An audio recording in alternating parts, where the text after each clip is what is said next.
Great. Well, let's get started. It's 3. So wait till these 3 people jump in and then I will start talking. Great. So hello, everyone joining us. All the people who RSVP, thank you so much for coming. This is the first tutorial in our series of NLP plus CSS 201 tutorials, where we're going to try to cover a lot of different topics about natural language processing that can help social scientists do their research better, and try to cover some topics that are a little bit more advanced than maybe what you get in an intro-level course. So I'm going to introduce myself, and then I'm going to let Katie introduce herself, and then we're going to turn it over to the facilitators. So my name is Ian Stewart. I'm a postdoctoral fellow at Michigan, working on computational social science and building writing assistants for NLP applications. So that's my background. And the co-organizer is Katie Keith. Hi, everyone. I'm Katie. I'm currently a postdoctoral researcher at the Allen Institute for AI, and I just graduated my PhD in computer science from the University of Massachusetts Amherst a couple months ago. I also do NLP and computational social science, go figure, and most recently really interested in the intersection between NLP and causal inference. So really excited for this series. And thanks to our tutorial hosts for this round. We have Sandeep and Connor, if you want to introduce yourselves and take it away. Yeah, I can go first. I'm Sandeep. I'm a postdoctoral researcher at University of California, Berkeley. Before that, I did my graduation from Georgia Tech. I'm interested mostly in NLP and especially to model how language changes over time. And I'm Connor. I'm a PhD student in sociology at the University of Washington in Seattle. I use computational methods, including text analysis, to study community, belonging, and social change. And I'm actually going to go ahead and share the link to the tutorial that you see on the screen. I believe if you open that link, you'll be able to view it and copy it. And if you'd like to follow along by running the code along with us, you're welcome to do that, and we encourage that. I'd also, in terms of the logistics and norms of this tutorial, I would encourage you to use the chat to ask questions. I think that's a great way to manage questions, and we'll pause periodically to address some of those between each of these sections. But we may wind up tabling some of the more complex questions to the end of the tutorial, just to make sure that we get to some of the interesting bits that we've got coming up for you. So briefly, just to talk about the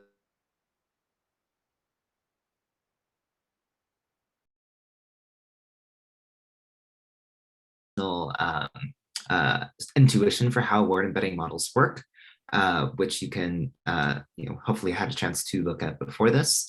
So what we're aiming to do here is go a little bit beyond that. So we'll review a little bit of the basics of training a gensim model on a text corpus to learn vector representations of words, and talk about some of the nuances and complexities of doing that. But the heart of what we're aiming to do today is to actually extend that approach to learn embedding representations of words that actually vary across groups, and talk a little bit about how you might use those representations to measure differences in word meaning in substantive and socially relevant ways. So those are the main goals for the tutorial today. And I'm going to turn things over to Sandeep to talk a little bit more about the basic motivation. Yeah. So the first question that anyone can sort of raise after listening to about word embeddings is like, why try to represent words as vectors, and particularly like dense vectors, which word embeddings are. So like words in most of languages are what are considered as atomic units. And if we are able to map these atomic units into vectors, they could be useful in many NLP applications. And so the reason for that, well, there are many reasons for that, but at least like 3 of them would be vectors are good mathematical objects to capture similarity in geometrical space. So if we're able to map words to vectors, then these words represent something in this space. If we are able to map words such that similar vectors correspond to similar meaning, then we can sort of like cluster words in that way. Vectors are also easy to input as features in some downstream mathematical models. So be it like a regression model or a classification model, vectors could be used as a way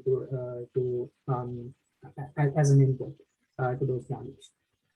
And vectors are, or like word vectors are what we call as distributed representations of words, which are an important thing here as well as in practice. To sort of illustrate that point, here's a example where we, let's say, consider only a small vocabulary of, say, 4 words, and these 4 words are all corresponding to some sport names. And so there are a couple of, you could think about like at least 2 different ways of representing these words to vectors. One is what is popularly called as one-hot encoding of these words. So you just sort of like have these sparse representations of words. Here's a table that shows how these words will be represented. The dimensions don't really mean anything. You could have like swapped the words around, and you could have got a unique representation for each word. This mapping is really easy. Every time you get a new word, you give it like a bit in a new dimension. And so it's kind of easy. The problem is though that the size of the vector is dependent upon the size of the vocabulary. So it's not the best kind of representation. In a lot of applications, you have vocabulary sizes of like easily like up to like order of 100,000. So you don't want to store each of these vectors. But more importantly, these vectors don't even capture meaning. So like there's no mathematical notion here that soccer and squash, because they are sort of similar in some ways, their vectors are also similar because each vector is orthogonal to each other. On the other hand, here's sort of one possible representation, which in general are what are called as like dense and distributed representations. So we could have 4 different axes, like whether this sport is a ball game, whether it is played in a non-square arena, whether it classifies to be an Olympic game, whether it is played indoor or outdoors.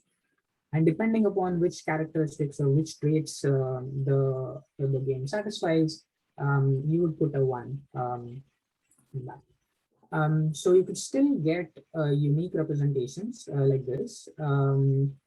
You could also get some interpretability, and that comes from like redefining these axes separately.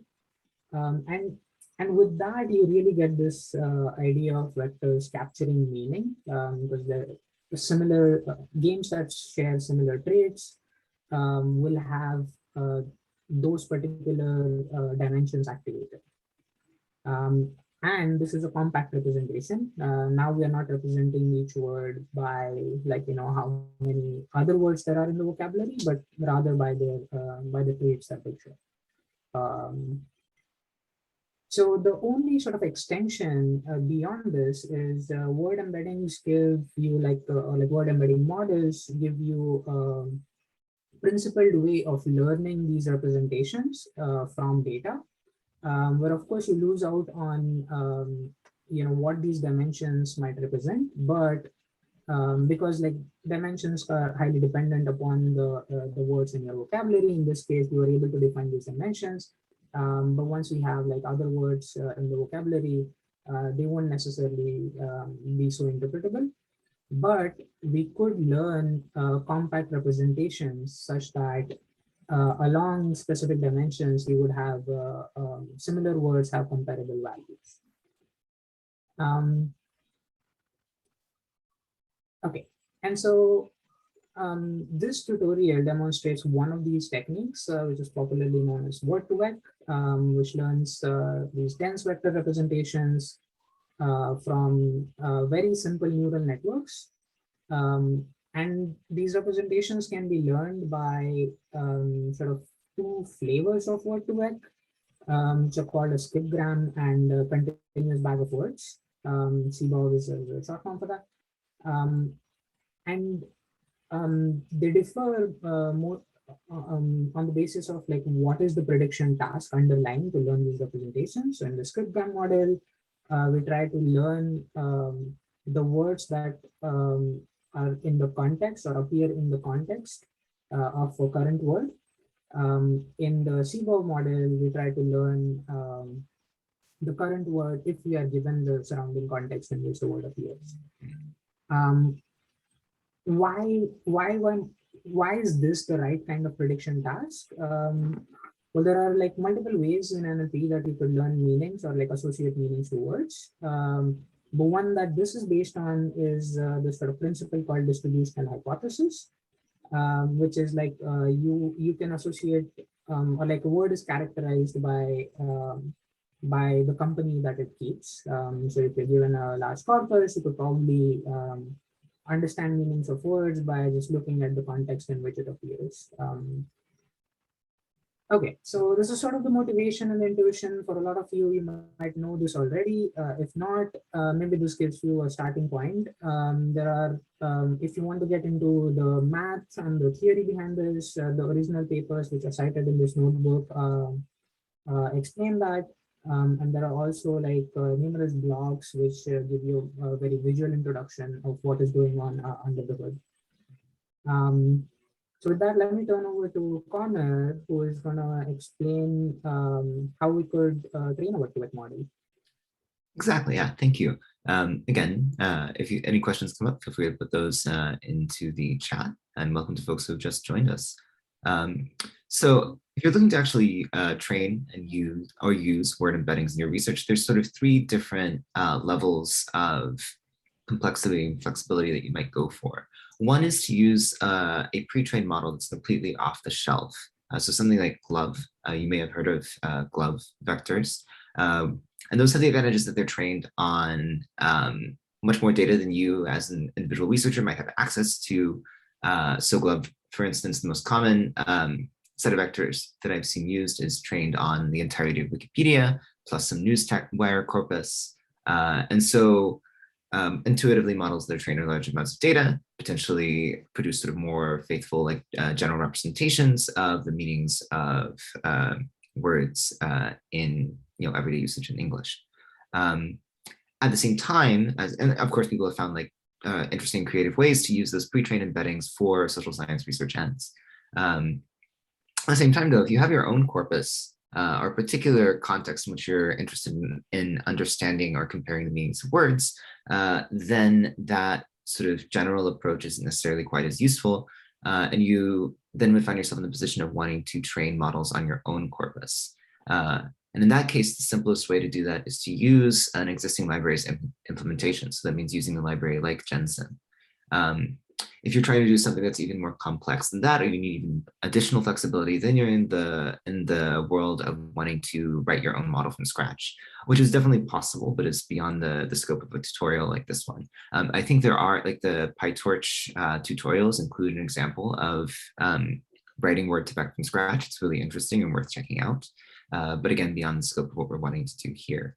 For some of the models that Sandeep is using in his research, that turns out to be pretty where you're trying to decompose embeddings. That winds up being really interesting and important though. So we'll flag some uses at the end that cover that as well. So this section is going to focus here on that second option, which is training your own model, but sort of black boxing the implementation of that. And gensim is a really nice package that trains word to vec models. It does many natural language processing tasks. I think it was originally built for the topic modeling, but in general, it's robust, it's very well documented, and it's widely used. So we'll focus on that. And of course, to train a model, we need a corpus. So the corpus that we've picked out is a social science corpus from political science. It's the Congressional Record, which is all the speeches given on the floor of the US Congress. And of course, political speech is interesting to political scientists. I'm not a political scientist personally, but I know many and I quite like them. And for the rest of us, this provides an example of relatively clean and formal text that also comes with useful metadata. So if we're looking for variation among groups, a political corpus gives us some nice variation to work with, both change over time, political parties, gender, house, etc. And so ordinarily, once you had selected the corpus that you might be wanting to use for some research question, you'd have to go through a whole process of pre-processing the text data to get it in a state where you could fit a word-to-vec model on it. For the sake of time and convenience, we're going to skip that here. But I think it's useful to know what's been done to this corpus since it was produced. It's gone through several waves of pre-processing. We're building on the work of a number of previous researchers in order to get something that we can use in this tutorial today. So it was originally constructed in plain text format by Gensko et al. And we've got the link to the full repository for that here. And then it was pre-processed again, specifically for word-to-vec models for a great paper by Rodriguez and Sperling. And they take a number of steps that are fairly standard in pre-processing, lowercasing everything, removing some small words. And they actually filter to a subset, a temporal subset of the corpus. So only 4 congressional sessions, which span roughly the length of the Obama presidency. And then finally, we took our data file and converted it and actually subsampled to a smaller corpus.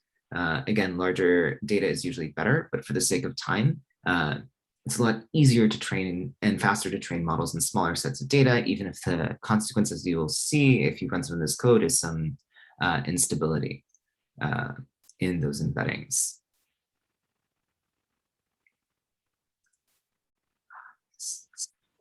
Okay, interesting question. So why use word-to-vec rather than using something like fast text, right? So there's obviously been a proliferation of different kinds of word embedding models. I think some later tutorials in this series are going to cover contextual embedding models like BERT, for example. But yeah, so in this case, word-to-vec is sort of has the advantage of being kind of the original, relatively intuitive to understand, with relatively robust implementations to use. But I think there's some wrappers for training fast text models out there as well. Oh, I'm sorry, I meant specifically for embedding models, right? So, and I think some of the differences there are that in other cases, right? So things like stemming or lemmatization might be important, but I think often steps like that aren't necessarily, there are some things like syntactic distinctions and that people want to capture contextually with word embeddings that you don't necessarily need if you're just doing something that's more of a bag of words type approach, right? And that goes back to sort of the original distinction between sparse and dense vector representations. If you've got a sparse representation, you really want to like consolidate different forms of a word. If you're doing dense representations, that can capture some notion of similarity between like the present and the past tense of a verb, or singular and plural. So you don't necessarily need to do as much pre-processing as you would for some other approaches. So yeah, that's a really good question. So to set up and train that first model here, we'll load, in addition to gensim and some specific objects from the gensim package, some standard data science packages and some common utility libraries. And then we've wrote a small function to read and save locally the corpus that we've hosted on the associated GitHub repository for this project. Again, we mostly did this to kind of simplify the process of reading in the data as kind of a flat text file. I will say that this line sentence object, the point of using that is to facilitate streaming your data so you don't have to load it all into memory. That's obviously not a huge problem for corpus that has only about 20,000 speeches, but for much larger corpora, that's going to be more of an issue, right?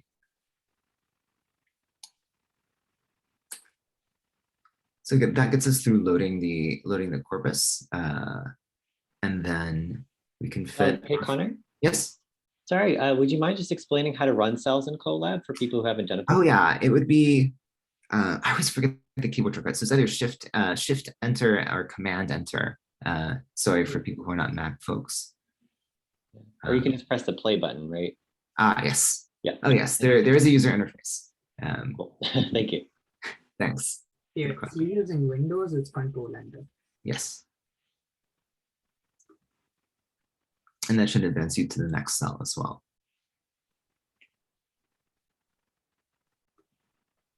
Oh yes, people have absolutely trained embedding models on languages other than English. I think those are more successful for more commonly spoken languages that have lots of text to train models on. I don't know necessarily about the extension to like, I don't know, a language like Turkish, for example, but I'm sure there's models on like Chinese, French, Spanish, German. I've seen a few of those before.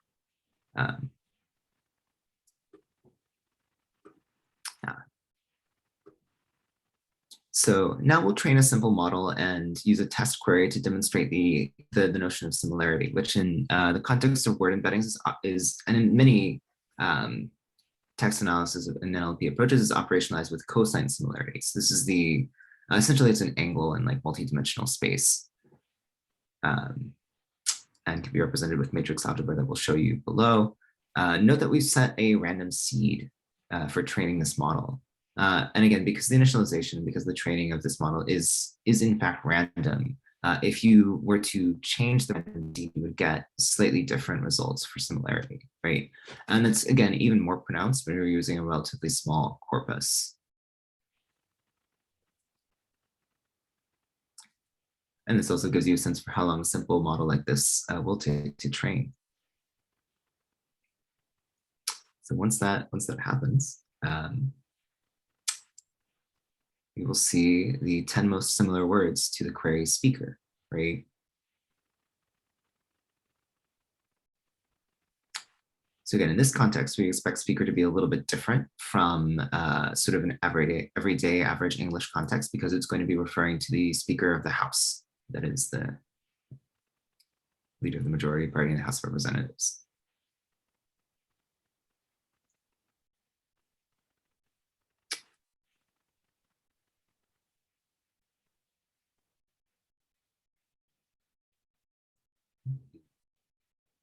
Great.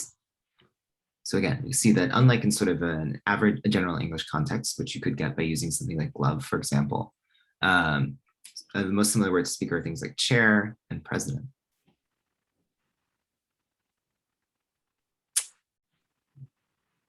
So with that, I'm going to turn it over to Sandeep to talk a little bit about some of the parameterization of this basic word to vec model and how sensitive it might be to those parameters. Great. Before I get into the sensitivity of parameters, is a question about why use cosine similarity instead of Euclidean distance. So I guess like both of them are valid ways of measuring distance and have been used in research. One reason why you would prefer cosine similarity over Euclidean distance is it doesn't really depend on the magnitude of the vector.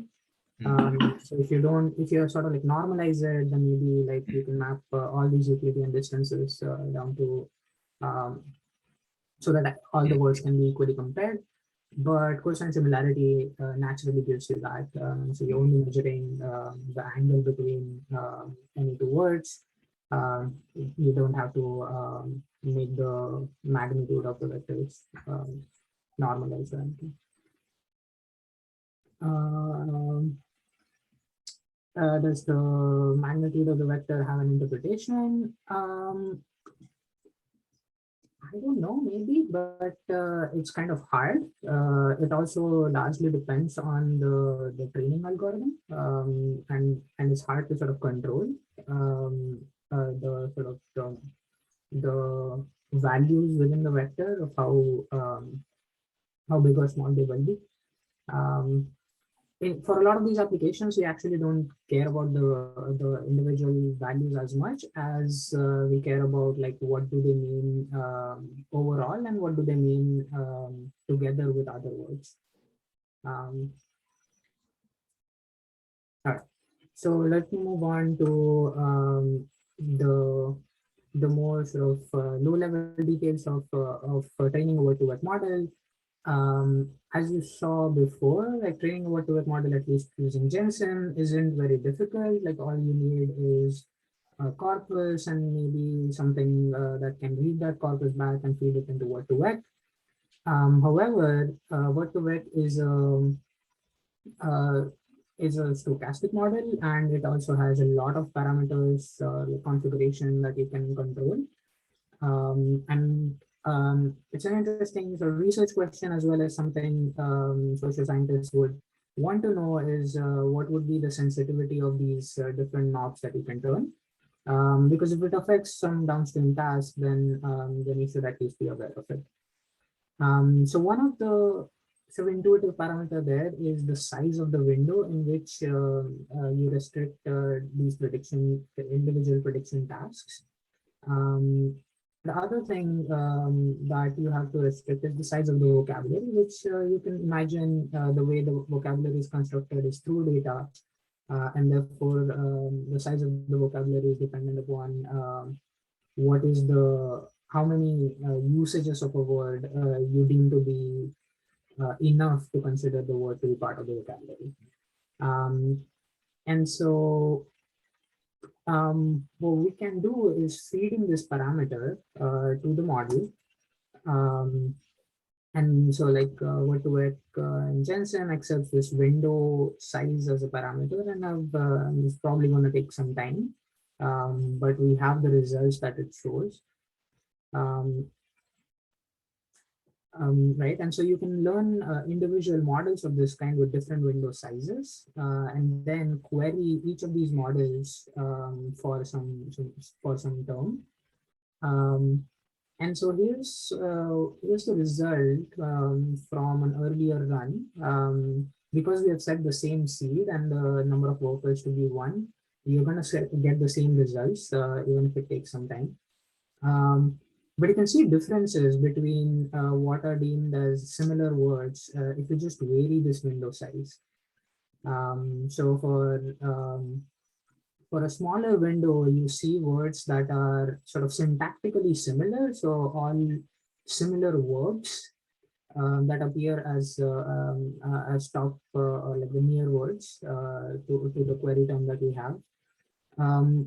When we move towards a higher window, you get to see more semantics associated with that query term. So like you do get like, throwing, laying are sort of similar words. Run, ran are words, but you don't get this like in participle at the end, or like um, present continuous, or like past tense version of these words all the time. But you get into sort of semantics, and if you increase the model size even more, you get, let's say, for example, the word roof appear as a near term, or the word busy appear as a near term. And that gets to sort of the topical context in which these words might appear. So as you increase the window size to an even higher value, that probably would be, that probably would include the entire speech. And then you can get sort of the thematic categories in which this word really appears. So it's an interesting parameter to sort of consider if you want to get similar words that are syntactically similar. You should consider keeping a smaller window size. If you want sort of thematic similarity, you should consider having a larger window size when you're training the model. At the very least, it's important to know that this parameter can have an effect on what are the similar words for the query terms that you may have. Since you can run the notebook on your own, I'm gonna sort of move on to the next parameter, even though the last models haven't really trained. Yeah, and so the notebook has sort of observations just to summarize what I have talked about. But the other parameter that I talked about was this min count. So you accept the word to be part of the vocabulary if you, let's say, have at least 10 usages of that word in the corpus, or at least 25 usages of the word in that corpus. And that way you can sort of shrink the vocabulary or expand the vocabulary as you need, and see the effect of that on the quality of the embeddings. So again, I'm gonna data sequence.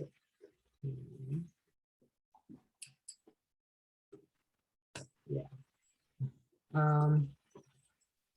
Yeah, and so the parameter to what to work is this min count parameter. You can just pass that on, and you can train the model.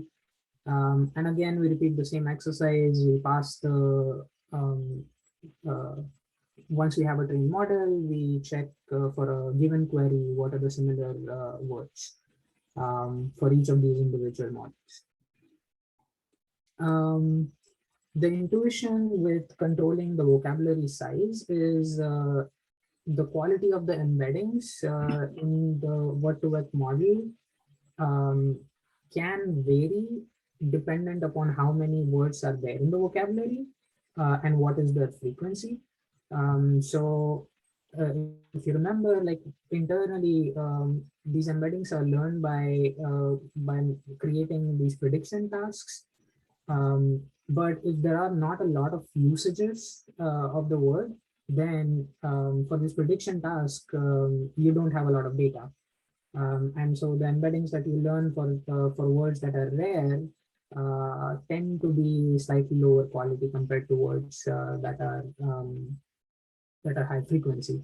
Now, word2vec already controls for this to some extent, but you could still see a performance difference in terms of quality of the embeddings. More technical reason for that, I think, is like has to do with variance. So if you see like a lot of variance, then your estimate is much better to those embeddings.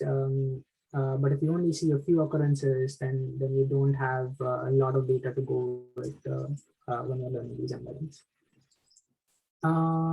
Okay, so since there are so many questions, let me sort of pause and take a few of these questions.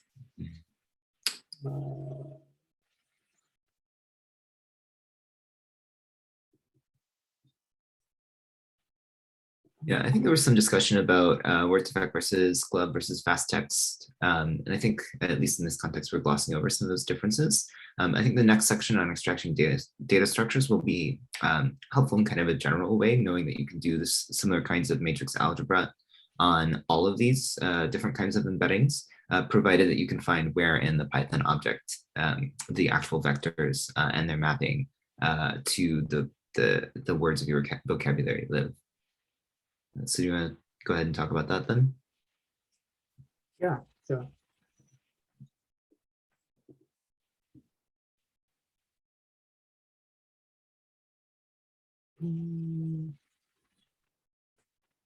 Wait, so are you taking the extracting data structures from gensim model? Okay, cool. Mm-hmm.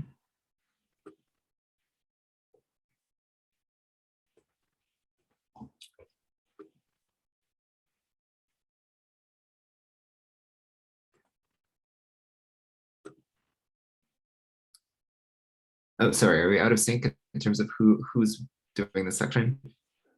Yeah, if you want me to take the extracting data structures, I can do that. Yeah, sure.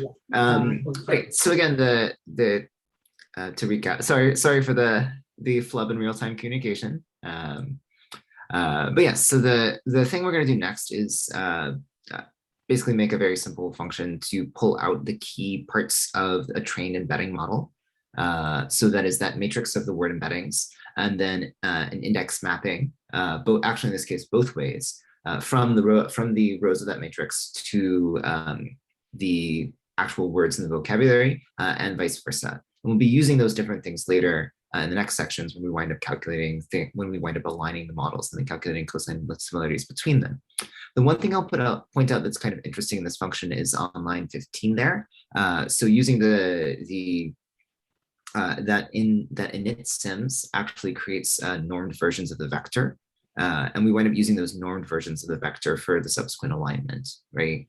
Again, the details are a little bit beyond the scope of this, but in the next part of this section basically rewrites gensim's most similar function in NumPy. So you can see that it's actually relatively straightforward how it works. using the dot product of the word vectors. Okay? And so what we do in this next part is just show you that it does in fact produce the same results, and you can compare this to the results from gensim above. So I think that's all we wanted to say about this, but this is something that's setting up what we'll be using in the next section when we turn to comparing the two word embedding models. So getting a sense for the intrinsic sort of similarities of words within a given corpus is kind of interesting in and of itself, but often kind of coming from a social science perspective, we're interested in how other characteristics, other variables might be related to those different structures of relational meaning. So we might be particularly interested in things like, are there differences in word meaning and usage between different groups? And so the most straightforward way, I think, and you'll see that some of the papers in this area are coming from around like the 2016, 2018 time periods. This is where the original word embedding papers are sort of from 2013, 2014. So this is kind of getting us to work that's happened in the past 5 years or so.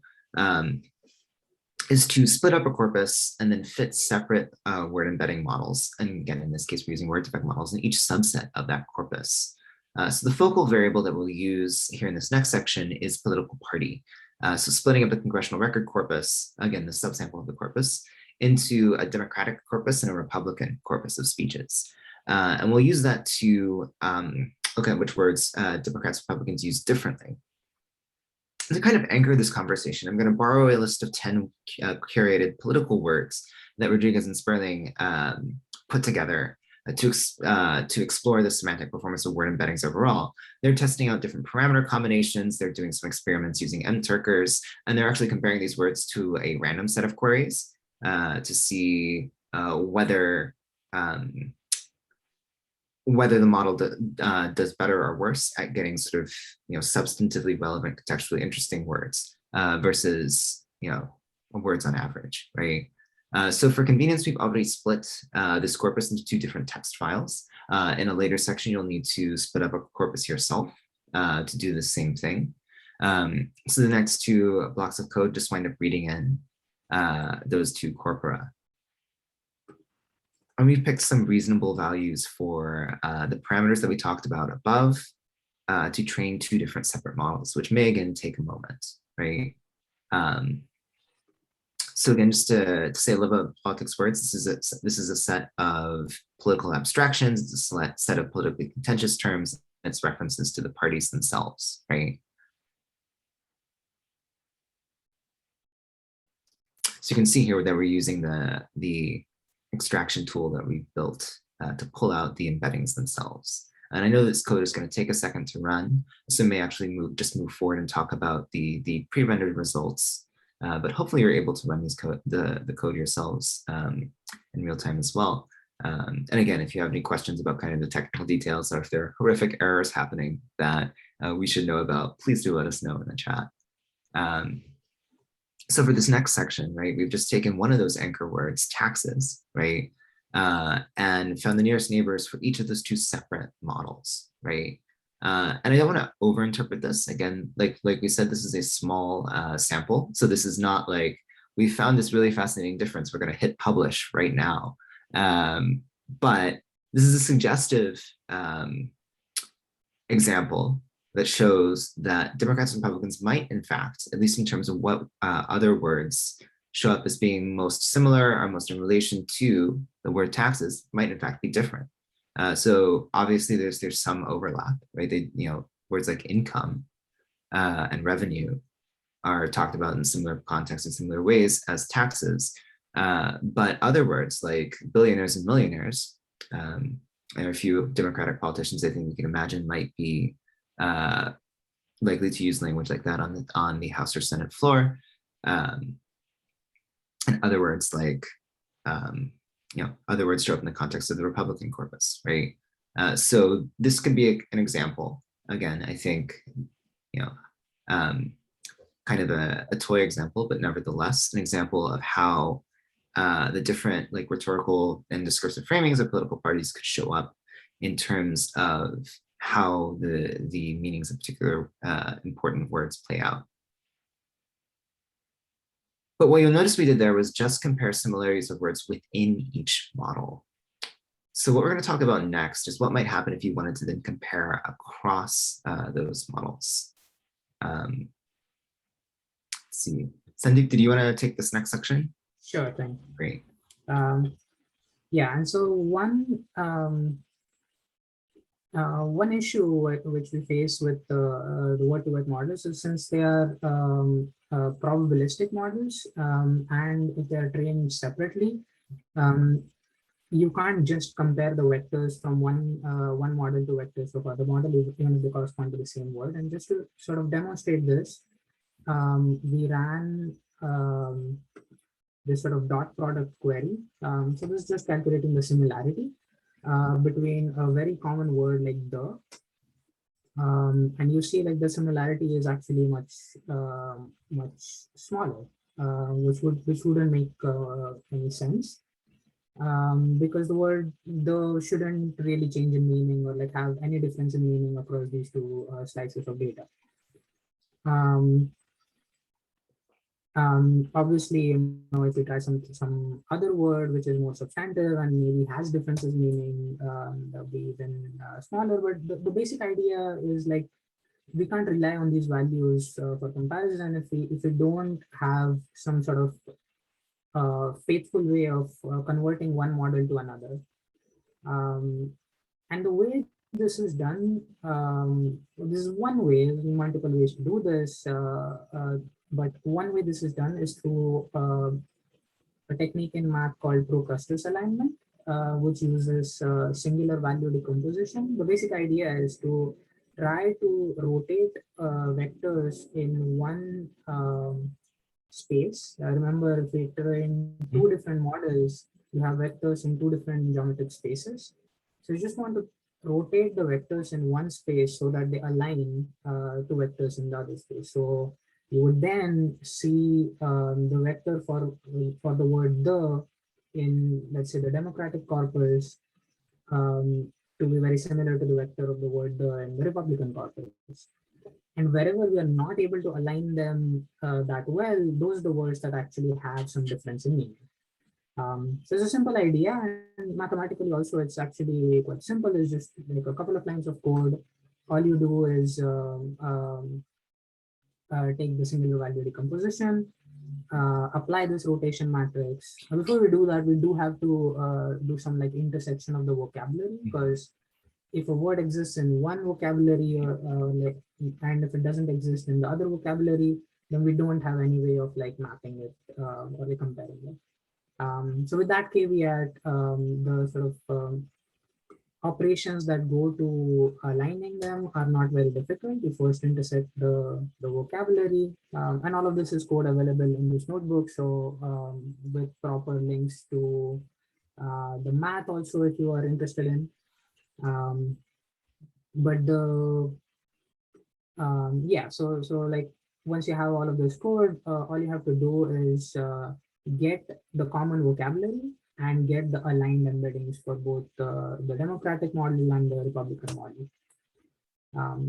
So fast forward, and now we can try getting the near neighbors. So remember, the near neighbors are again sort of within the model. So just by rotating, the near neighbors should not really change, and so you can confirm that that the near neighbors are the same as before. But now, if you check the similarity of a very common word like the, you see that it is highly similar. The point close to 0.9 similarity, and now we are sort of more confident that the similarity for other words also would be reflected after this alignment. Okay, so now we have a way of not only training models on slices of data, but also then able to compare these models and by extension comparing the embeddings of the words in both these slices.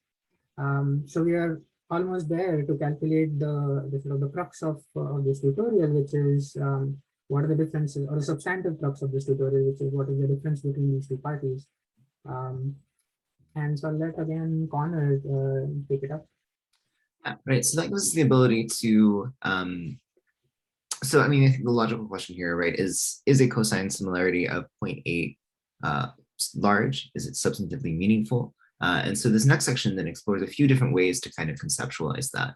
Again, with the caveats that we've trained pretty small corpora, we haven't done a whole lot of investigation in the context of this tutorial into how stable those models are overall. But it introduces a few ideas that have been used in published research in a variety of contexts for making those comparisons. And I think works as kind of a jumping off point for how you might do some of these things on your own. So the first thing we do here, right, is then take that list of 10 words that we picked out as being substantively interesting and ranks them according to how similar they are between Democrats and Republicans, right? And that leaves with democracy as being the most similarly used word across those two models, and welfare as being the least similar, right? So it's, again, not to overinterpret, but I think it suggests that some of those politically contentious issues, things like welfare and abortion, might be more divergent between political parties than things like freedom and democracy. Again, that's something that it would be worth interrogating further. So another way to get a sense is to look at the overall distribution of similarity in vocabulary. And I will say that because of, possibly because of model stability, partially because this is a small corpus, the most and least distinct words overall aren't necessarily the most substantively interesting or important, but it's just good to know that this is a thing that you're able to calculate as well. So that's what these next few examples do. That is, they pull out the most and least similar words and actually plot the sort of entire distribution of cosine similarities across the corpora.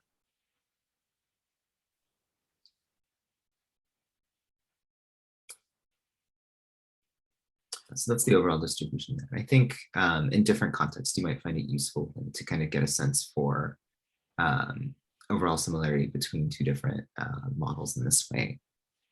So that was just comparing words based on their own cosine similarities. That's Hamilton and all, when they're talking about, they call it a measure of linguistic drift. They also propose a second related measure, and they call this a cultural shift measure, and they actually define it based on how the nearest neighbors are similar. So it's sort of I guess it could be fair to think about it as like a second order comparison, but it can be used. What we've done here is implemented and shown that other metric as well. I think it produces a relatively similar ranking, but it's another way of looking at change. Again, their research is looking at change over time, which is a pretty common sort of focal axis of variation in this research, especially if you're interested in semantic change as an object of study.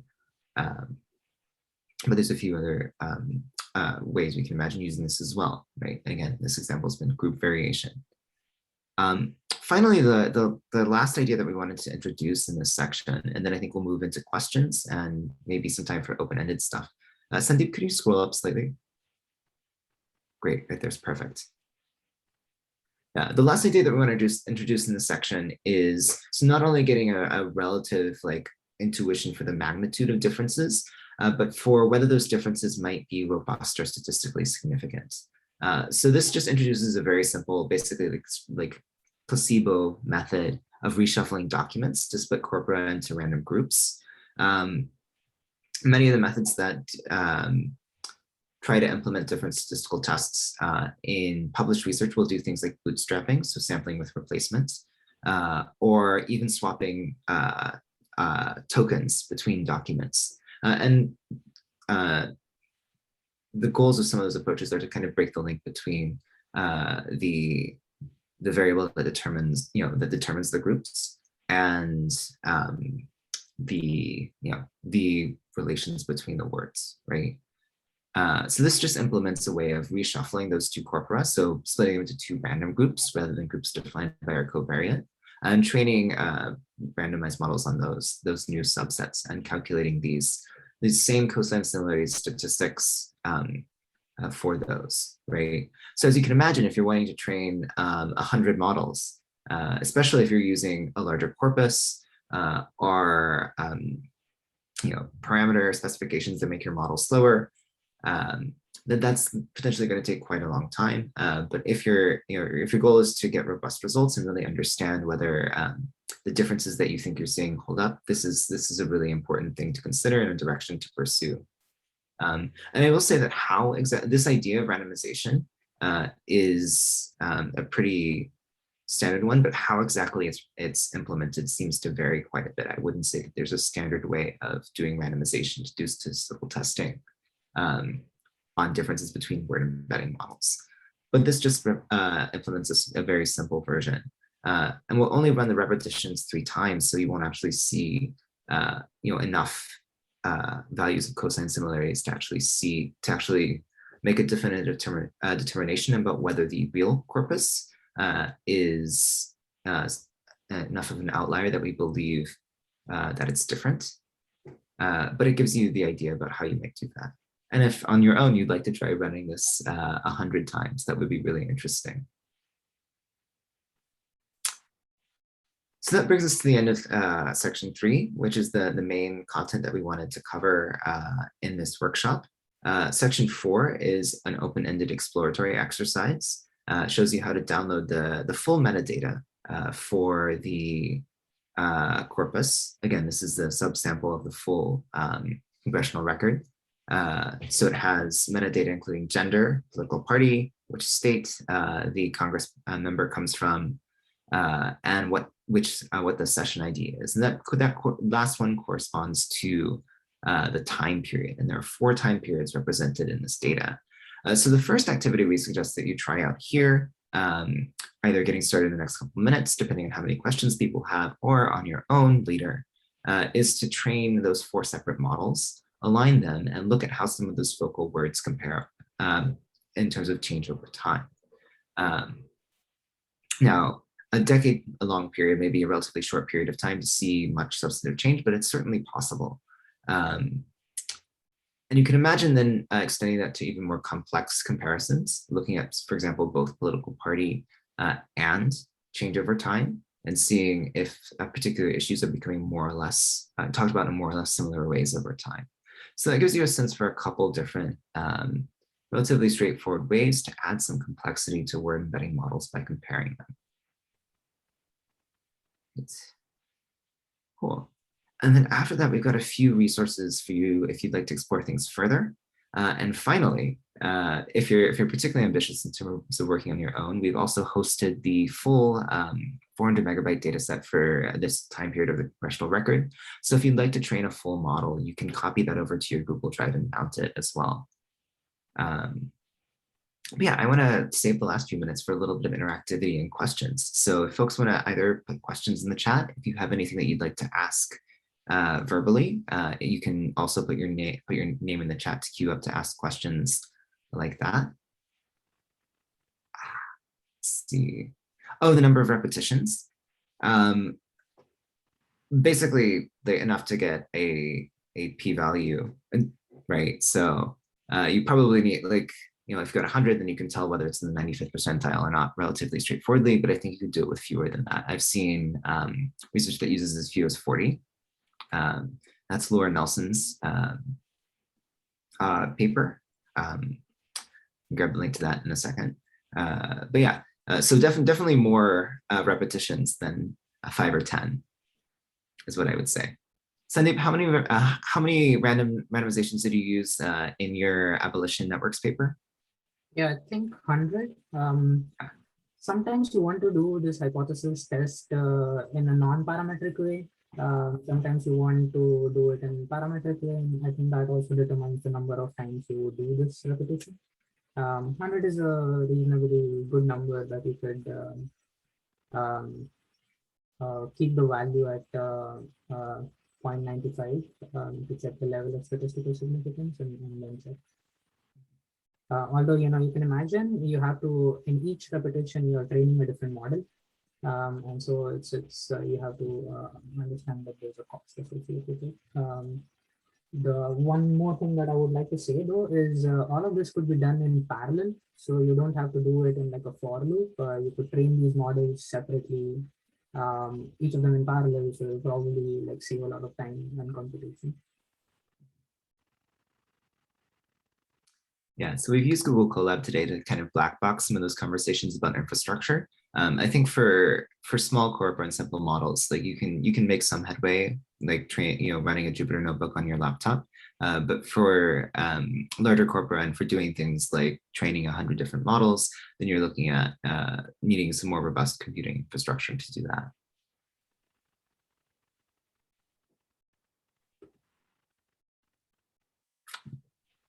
What other questions do you all have in the last 5 minutes that we've got here? Great. Mm-hmm. Oh, sorry. I think maybe we misunderstood which parameter that we're Mohammed, which section of the tutorial you were referring to, just to help us. I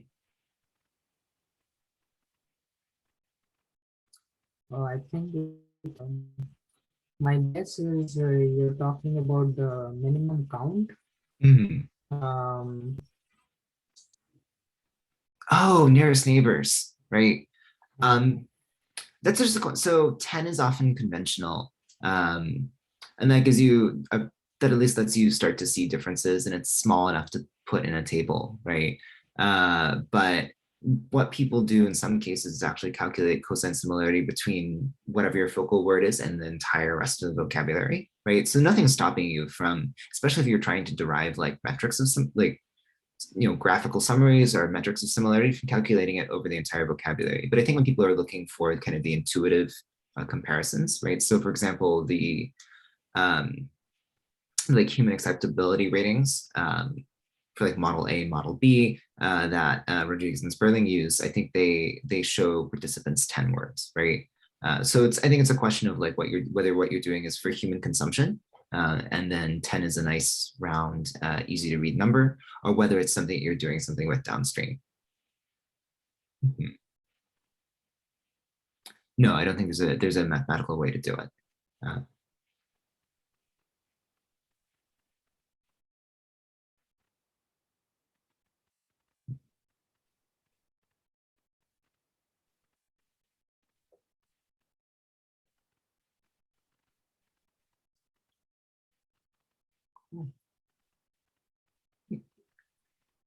We can wait a minute or two to see if there are any other questions. Ian and Katie, do you have anything else that you'd like to say? Okay, we got one more question. Yes. How many dimensions? Right. So we didn't. That's one of the parameter variations that we didn't talk about. But you're exactly right that you could. There is a sense of that like larger embeddings wind up encoding more information overall. I don't know if I'm getting that intuition exactly right, but you do see a difference in embedding quality and performance as you increase the number of as you increase the number of dimensions. But I think eventually you get diminishing returns. So commonly what I see in practice is from somewhere like 150 dimensions on the small side to 300 or even more, or even like 500 on the sort of larger, more typical side for like sort of real world use cases. Again, the more dimensions that you have, the longer your model is going to take to train. So for like exploratory things or for learning activities, I think people start with smaller dimensions, but I think in practice, something like 300 seems reasonable. Is that right? Have you all seen similar things in other research? Yeah, I guess you could have, I mean, I think the more contemporary models even have dimensions of like 768 and like 1024 and so on. But I guess, really this is dependent upon how large a corpus you have, because then it means that you might see a word appear in like different contexts, a lot of contexts, and which means there's a lot of information that you want to encode in this vector. Smaller size embedding would not be sufficient to have to encode that information. But yeah, the downside is like you have to learn more parameters from the model. Great. Well, we're at time, so I will turn it over to Ian and Katie in case they have anything they'd like to say to wrap us up. But I believe they'll be sharing the recording and the other materials from this workshop with everyone's email. So thank you all for being here. All right, thanks, Connor and Sandeep. That was really awesome. And yeah, like I said, the Colab notebook is going to be available indefinitely, and the recording is going to be put up, recorded hopefully later today, possibly later this week. So that will be available too if you want to rewatch it. Great, I will stop the But recording. also, oh, yeah, I'll also add that our next tutorial is October 27th, and it's going to be Andy Halterman talking about information extraction, and it'll be a similar format, really interactive. When Ian and I send the materials, we're also going to send a really short survey just to figure out how we can better provide for your needs as participants. So please fill that out when we send that out too. And thanks for coming. Well, yeah, thanks everyone for coming. And yeah, again, thanks Connor and Sandeep. It's great to have two experts in Word and